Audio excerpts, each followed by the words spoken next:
Mas vamos dar início então a esse encontro com Dom Gregório, com sua participação, falando sobre a primeira epístola de São João.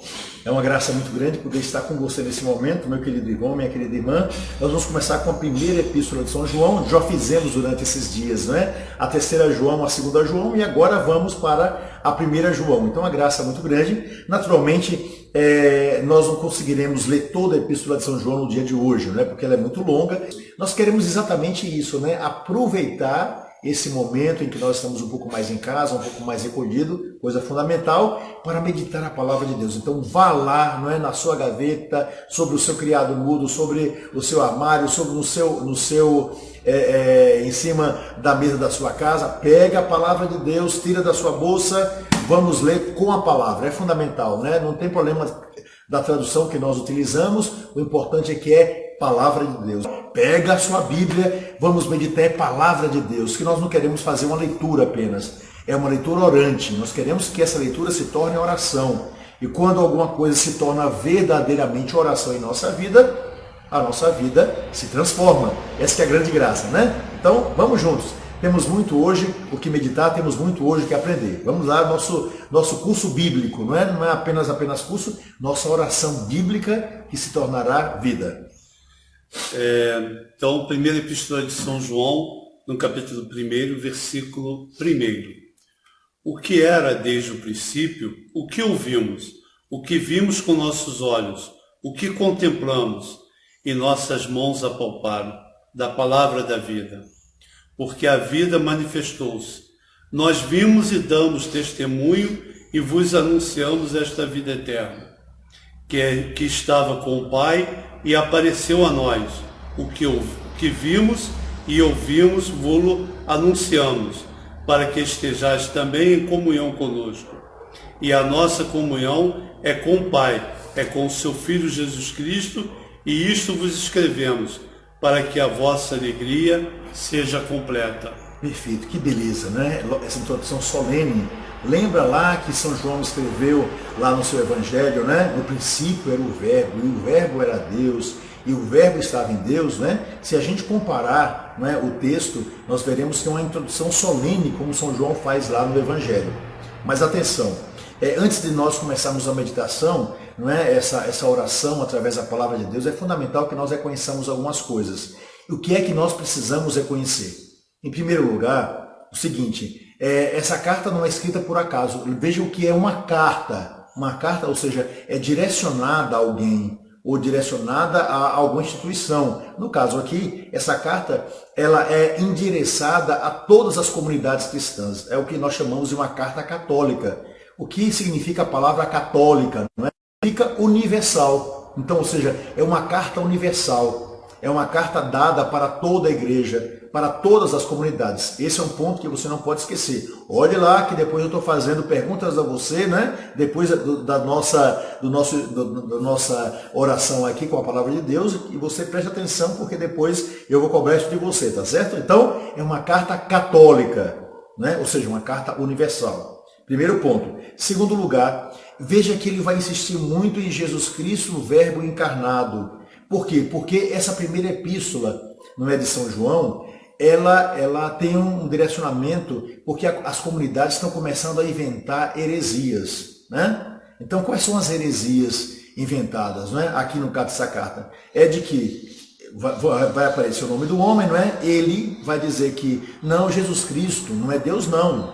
Ele vai dizer isso, isso é uma heresia, não é? Jesus Cristo, Deus vai dar a ele o título de Filho de Deus na hora do batismo, quando o Espírito Santo desce, e na hora da crucifixão, Jesus vai perder essa graça. Ele não é mais o Filho de Deus. Então, ele limita, não é, no prazo de 3 anos, aquilo que foi dado a Jesus Cristo. Ou seja, Jesus Cristo nunca foi filho de cabeça desse herege, não é? Então, toda pessoa que ensina uma doutrina diferente daquela que nós recebemos dos apóstolos, ele é herege. Ou seja, é uma pessoa que ensina uma outra fé, não a fé de Jesus Cristo, que nos foi passada pelos apóstolos. Então, esse é o grande problema dessa carta. Então, é fundamental que a gente, não é, conheça essa carta para que a gente saiba que caminho a gente deve seguir, não é, caminho reto para o Senhor, para que a gente não fique aqui, ó, batendo na heresia de cá, batendo na heresia, uma heresia, outra heresia, o que é um problema muito sério ao longo dos séculos, né?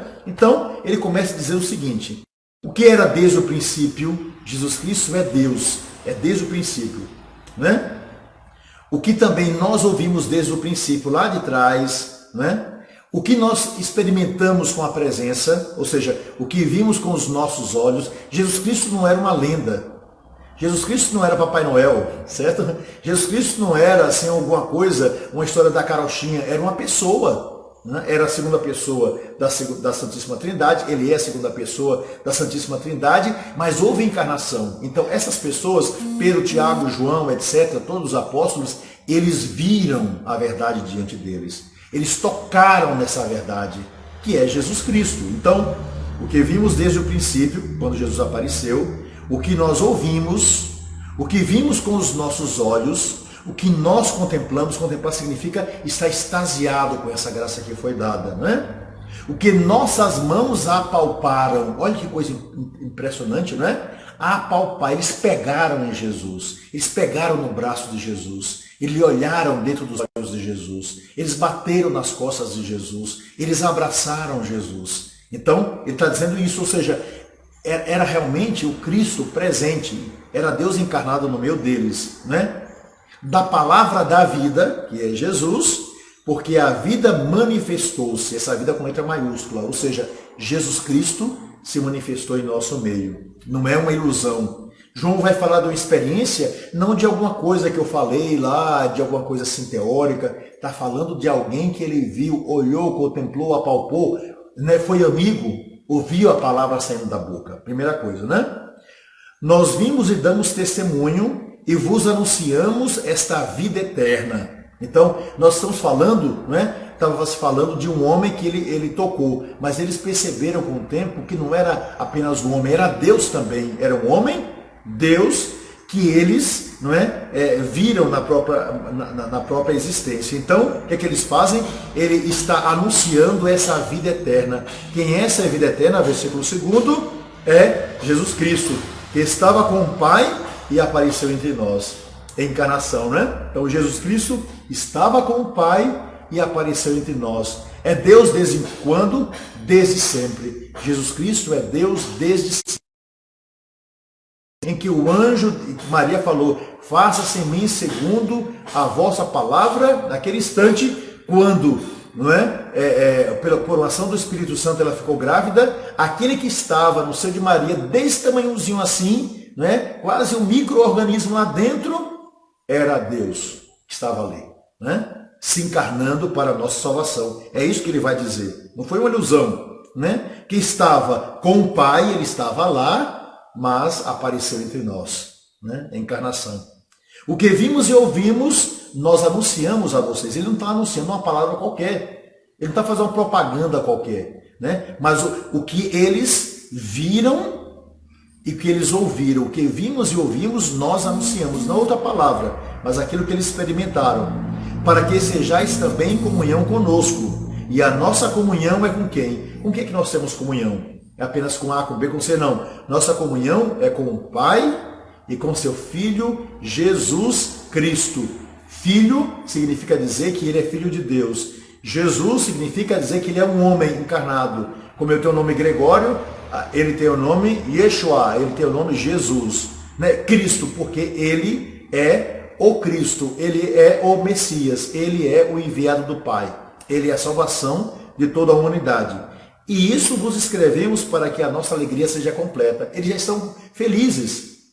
Os apóstolos, eles já estão contentes, eles já estão plenamente realizados, eles foram chamados, eles viram, eles tocaram, eles ouviram. Primeira coisa. Mas o que acontece agora? A alegria deles só vai ser completa quando? Quando as pessoas abraçarem a fé. Então, eles não podem calar isso para eles. Nós não podemos calar isso. Você imagine você pregar para alguém assim, com simplicidade, com elegância, com alegria, e de repente essa pessoa abraçar, então nossa alegria vai ser completa. Poxa, essa pessoa abraçou Jesus Cristo. Então, ela era a alegria dos apóstolos. Então, essa introdução é para dizer, Jesus se encarnou, nós vimos, ouvimos, nós tocamos nele, não é? Ele esteve em nosso meio, essa é a verdade, E por causa disso, nós queremos também fazer com que você experimente essa verdade e essa vida que é Jesus. Porque se a gente experimenta a verdade e a vida que é Jesus, nós trilhamos o caminho e chegaremos ao Pai. Porque Jesus é caminho, verdade e vida. Tudo proclamado aqui nesses primeiros versículos. Esta é a mensagem que ouvimos dele e vos anunciamos. Deus é luz e nele não há treva alguma. Se dissermos que estamos em comunhão com ele e andamos nas trevas, mentimos, não praticamos a verdade. Mas se caminhamos na luz, como ele está na luz, estamos em comunhão uns com os outros. E o sangue de Jesus, seu Filho, nos purifica de todo pecado. Minha gente, olha a profundidade dessa palavra, não é? E eu comento relendo a palavra para que fique bem sedimentada em nosso coração, né? Esta é a mensagem que ouvimos dele e vos anunciamos. Ou seja, os apóstolos não estão falando de alguma coisa que vem apenas ao coração, não estão falando, sabe, de uma ideia bonita, de uma filosofia bonita. Eles estão falando sobre quem? Sobre Jesus Cristo e sua palavra. Saída de onde? Da própria boca de Jesus Cristo. Não é alguma coisa que vamos falar aqui uma palavra nossa, mas ele vai dizer o seguinte: essa é a mensagem que ouvimos dele, né? Não de outros, dele. Não é invenção, porque nós estávamos presentes e ouvimos dele. Então é uma testemunha que fala a verdade, né? E isso nós vos anunciamos. Então, agora mesmo estamos fazendo a mesma coisa. Estamos ouvindo a palavra de Deus, né? Porque é o ensinamento do apóstolo, para, né, partilhar com os outros. Essa é que é a grande graça. Então, o que é que ele diz? Vejam que coisa impressionante, que coisa maravilhosa. Deus é luz e nele não há treva alguma. Ou seja, né, não pode existir mal perto de Deus. Né? Não pode sair mal de Deus. Né? Algumas pessoas dizem, Rogério, é interessante, né? O coronavírus Deus mandou para corrigir a humanidade. É exatamente como uma mãe pegaria e dizer: olha, meu filho, eu estou dando aí a você, né, esse câncer para você porque você precisa se corrigir. Mamãe faria isso, pelo amor de Deus? Meu filho, eu estou dando aí essa tuberculose, né? Que você vai ficar um ano na UTI, não é? Vai ficar todo acabado para que você melhore. Mamãe faria isso? Pelo amor de Deus, não é? Não, Deus mandou esse vírus para que a humanidade se converta. Não, Deus respeita a natureza, Deus sabia o que ia acontecer, né? Porque ele respeita aquilo que ele criou, como um pai respeita a liberdade de um filho que quer casar com alguém ou algo parecido com isso, quer escolher tal profissão, pelo menos deve ser assim, né? Então, ou seja, a mesma coisa, Deus respeita a nossa natureza. Então, ele nos dá sabedoria, porque ele é luz. Deus é luz. Então, no meio das trevas, nós temos que iluminar para saber, não é, o que fazer no meio dos problemas, o que? Recebendo a luz que vem de Deus. Deus é o sol da nossa vida. Sol nascente que nos veio visitar. A gente canta isso, né? Lá no livro, no Evangelho de São Lucas. Que sol nascente é esse que veio nos visitar? Que sol, né? Onde há sol não há sombra. Que sol é esse? Jesus Cristo. Então, Deus é luz e nele não há treva alguma. Então, é uma coisa fundamental que nós precisamos entender. Então, Deus nos dá a graça. Se dissermos que estamos em comunhão com ele e andamos nas trevas, mentimos e não praticamos a verdade. Esse é o problema de todo o cristianismo, de toda a vida das pessoas, né? A pessoa, não, eu amo a Deus, né? Eu amo muito a Deus, assim por diante, né? Mas eu não consigo esquecer a raiva que eu tenho daquela pessoa. É treva dentro do seu coração, né? Eu amo a Deus, assim por diante, mas eu odeio, sei lá, o meu ex-marido, minha ex-mulher, ou algo parecido com isso. Está treva no coração, então você não ama a Deus, né? Então essa é a verdade, não é? Porque anda nas trevas. Tudo aquilo que é treva, pecado, tudo aquilo que não presta dentro da gente, faz com que a gente viva onde? Na sombra da morte. E quem é aquele que é capaz de nos tirar da sombra da morte? Aquele que é a luz, que é o bom pastor. E Deus, né? O Pai, Filho, estou falando aqui da Trindade, né? Então, Deus é luz, né? E se dissermos que estamos em comunhão com ele e andamos nas trevas, mentimos e não praticamos a verdade. É mentiroso aquele que, por exemplo, vive um vício e diz que ama a Deus, está nas trevas. É mentiroso aquele que vive envolvido com bebida alcoólica, né? Que a pessoa que é alcoólatra, assim por diante, me perdoe dizer isso, né? E que diz, não, eu amo a Deus. Não ama, está acabando com sua vida, está nas trevas. Né? Então a gente tem que dar luz a essas pessoas, resgatar, é a nossa função, é o que o apóstolo está fazendo. Se você é fiel ao seu pecado, você está nas trevas, certo? E quem está nas trevas está com o diabo. Desculpe me dizer, né? Deixou Deus, que é o divino, para se envolver com uma criatura. O diabo não é divino. O diabo não é divino. O diabo não é Deus. Não existem dois deuses, o Deus do bem e o Deus do mal. Senão nós seríamos idólatras. Só existe um Deus, que é luz. É Deus, Pai, Filho e Espírito Santo. O resto é criatura, certo? Né? São criaturas de Deus. Né? Então, os anjos são criaturas? São. Por quê? Porque foram criados, são criaturas espirituais, mas são criados. Os anjos que se rebelaram contra Deus, que nós chamamos dos demônios, eles são criaturas? São, porque foram criados. Quer dizer, não foram criados por Deus, eles se rebelaram, mas é uma criatura. Não é Deus, não é Deus. Só existe um Deus. Né? Todo o resto, não é? Eu, você, anjos bons, anjos decaídos, tudo que existe, tudo é criatura. E a palavra criatura significa é frágil. Somos todos frágeis. Então, você abandona Deus, que é luz, e abre as portas para quem? Para a criatura. Quando a gente faz isso, a gente entra pelo cano. Adão e Eva, lembra que abriram lá para a serpente, que era um anjo decaído, o diabo? Fusão. Então, se a gente busca a luz, meus irmãos, ouçam isso, né? Se a gente busca a luz, a nossa vida vai ser outra. Olha o ensinamento do versículo 10º da primeira epístola de São João. Preste bem atenção. Mas se caminhamos na luz, como ele está na luz, estamos em comunhão uns com os outros. E o sangue de Jesus, seu Filho, nos purifica de todo pecado. Olha que beleza nós temos aqui, né? Então, se nós andamos na luz, como Deus está na luz, nós estamos em comunhão uns com os outros. Né? Briguei com o Rogério, assim por diante, por algum motivo, mas ele está buscando a luz, estou buscando a luz. Rogério, desculpa aí, viu? Vamos adiante, assim por diante, a gente vai tranquilamente, né?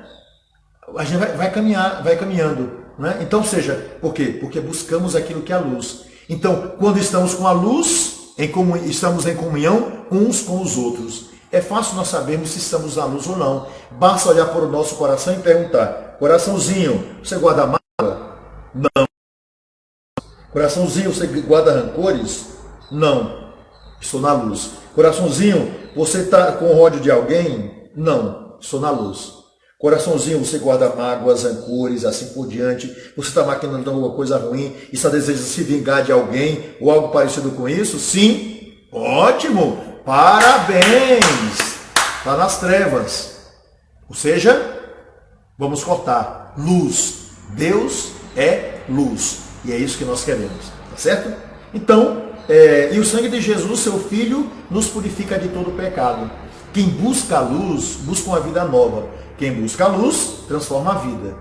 Quem busca a luz, apenas cobre a sua vida de graças e de bênçãos. E consegue vencer as grandes dificuldades que nunca vai faltar àquele que segue Jesus Cristo. Hoje nós vamos ouvir, né, na leitura do Evangelho de hoje, né, que é aqueles 3 irmãos que buscam a Deus, três amigos que vão ser, colocados na fornalha ardente por Nabucodonosor. Né? Quem busca a Deus acaba, né, tendo dificuldades. Tudo bem, não tem problema. Deus nos dá sabedoria, como deu a eles, para que eles possam se livrar das trevas. Então, se afastar das trevas, buscar a luz. E quando a gente busca a luz, quem é que purifica a nossa vida? O sangue de Jesus. E o sangue de Jesus, seu Filho, nos purifica de todo pecado. Meus irmãos, não tem outro caminho a seguir. O único caminho que nós temos a seguir é o caminho de quê? O caminho da luz. Jesus Cristo é luz. Deus é luz. Né? E nenhum de nós quer andar na sombra da morte. Então, que beleza, a palavra de Deus aqui. Adiante, Rogério. Só um comentário do Gregório, que essa passagem me lembrou um fato com meu pai, que um amigo dele chegou para ele e disse: Sival, agora eu sou um homem honrado, deixei de ser católico, fui para uma outra religião E agora, quando eu era católico, eu traía minha esposa, bebia, fazia isso, jogava que não sei o quê. Meu pai escutou tranquilamente. Quando ele terminou de falar, meu pai virou para ele e falou assim: não, você não era católico não, você era safado. E continua, porque não mudou, ele simplesmente só trocou de religião. Eu acho que é muito isso, né?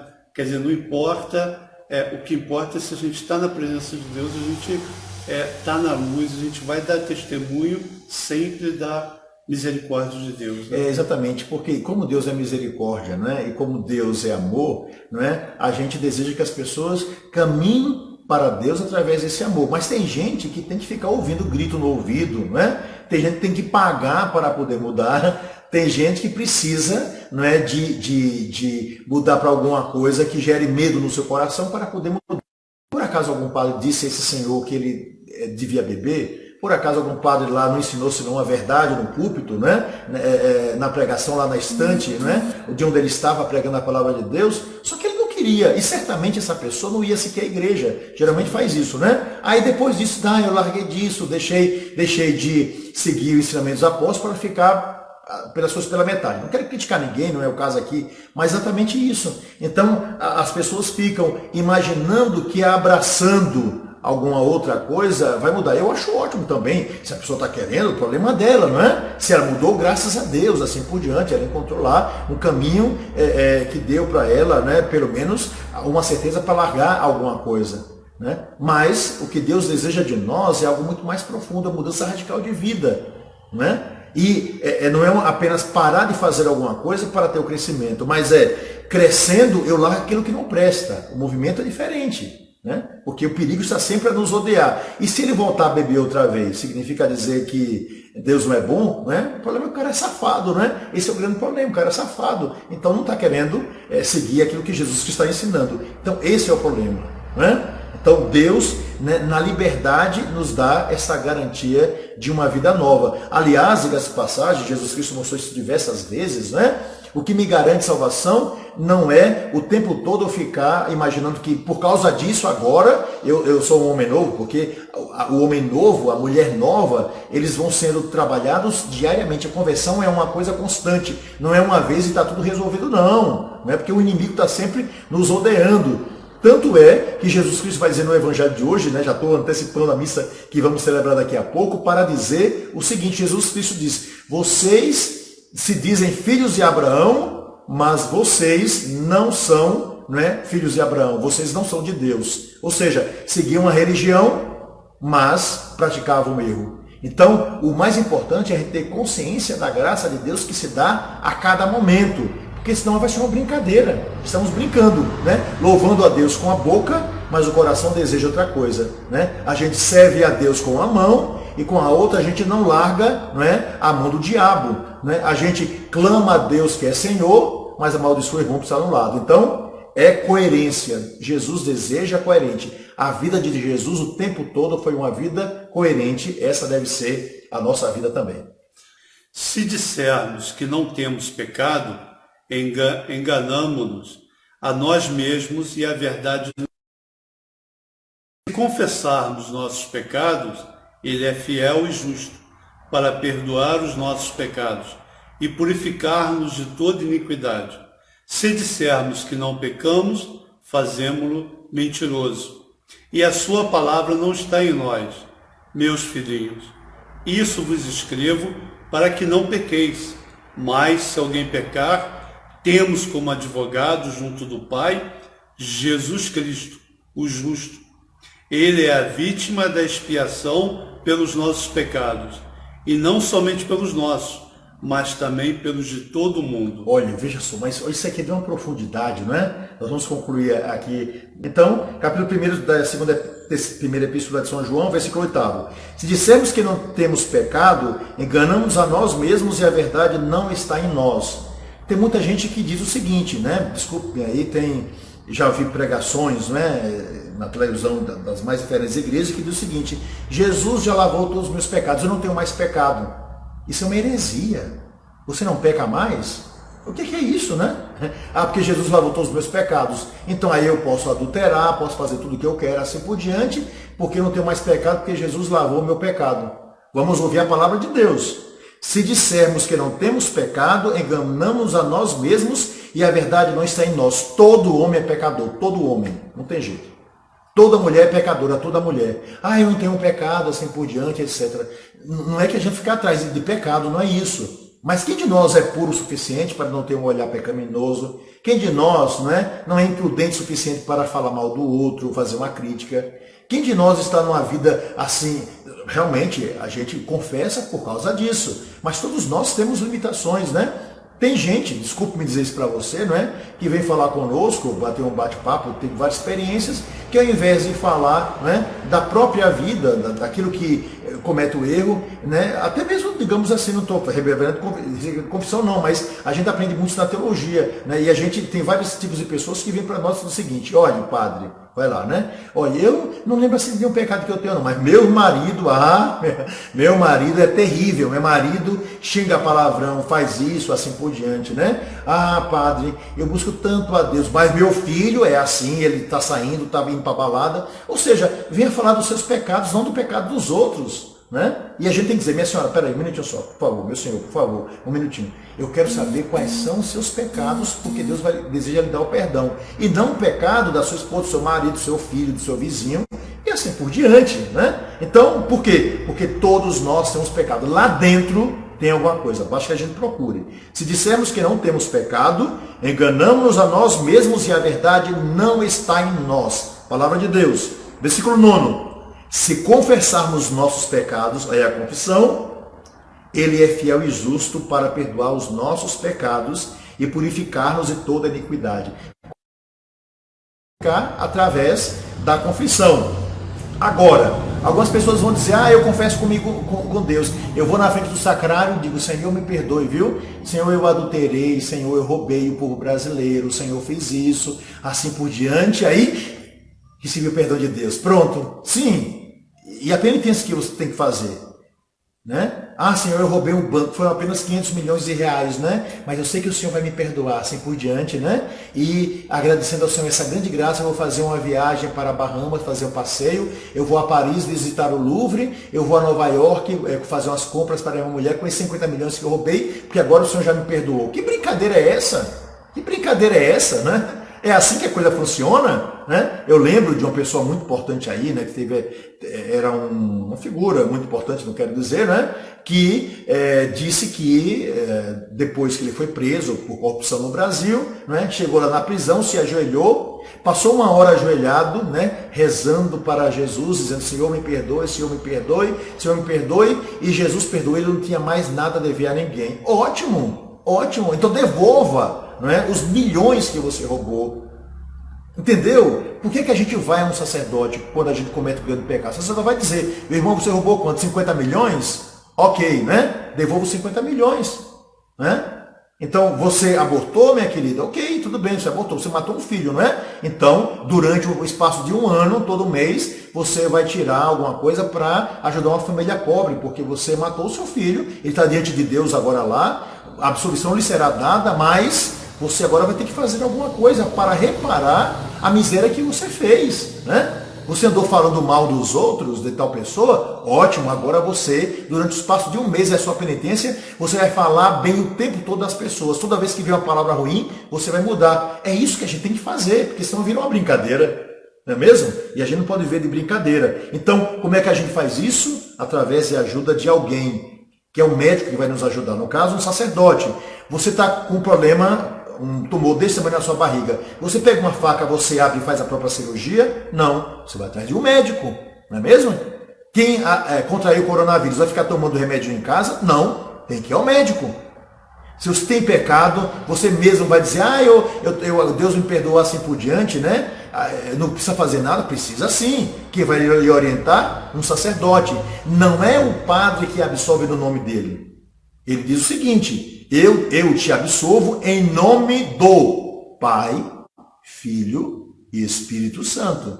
Então, em nome da Trindade Santa, é Deus que perdoa, certo? É Deus que perdoa. Então, exatamente isso, Se confessarmos nossos pecados, Ele é fiel e justo para perdoar os nossos pecados e purificar-nos de toda iniquidade. Se dissermos que não pecamos, fazemo-lo mentiroso. Se eu digo que eu não tenho pecado, que eu estou legalzinho assim por diante, o que é que significa dizer? Eu estou dizendo que Deus é mentiroso. Está aqui na palavra de Deus. Né? E a sua palavra não está em nós, ou seja, porque a gente está dizendo que não tem pecado. E finalmente, para concluirmos nossa live, meus filhinhos, isso vos escrevo para que não pequeis. Mas se alguém pecar, temos um advogado junto do Pai, que é Jesus Cristo o justo. Quem é nosso advogado? Jesus Cristo. Quem constantemente nos dá a luz para reconhecer nossa limitação? O Espírito Santo, através dos seus dons, né? Então, essa grande graça. Ele é a vítima de expiação pelos nossos pecados, né? E não somente pelos nossos, mas também pelo mundo inteiro, né? Felizes, né? Já temos a nossa Eucaristia, né? Aí eu vou levantar a hóstia e vou dizer, felizes os convidados para a ceia do Senhor. Todas as pessoas. Agora vocês estão comungando, né, espiritualmente. Eis o Cordeiro de Deus, que é Jesus, que tira o pecado do mundo. Então, e não somente nossos pecados, mas também ele se ofereceu em expiação para tirar o pecado de todo mundo. Está aqui, palavra de Deus, para todo mundo. Então, quando nós rezamos a Eucaristia, nós rezamos não apenas por a gente, mas por todas as pessoas, por todo mundo. Essa que é a grande graça. E assim, concluímos aí o capítulo 1, né, da Epístola de São João, né, nesse estudo bíblico que estamos fazendo, leitura orante, buscando transformar a nossa vida por essa palavra que é a palavra de Deus. Obrigado, Rogério, pela companhia, né? Um abraço a todos vocês que estão em casa e recebam agora a bênção que eu desejo que chegue a você e a todas aquelas pessoas que você ama. O Senhor esteja convosco. Ele está no meio de nós. E abençoe-vos o Deus Todo-Poderoso, Pai, Filho e o Espírito Santo. Amém. Até amanhã, se Deus quiser. Tchau, tchau.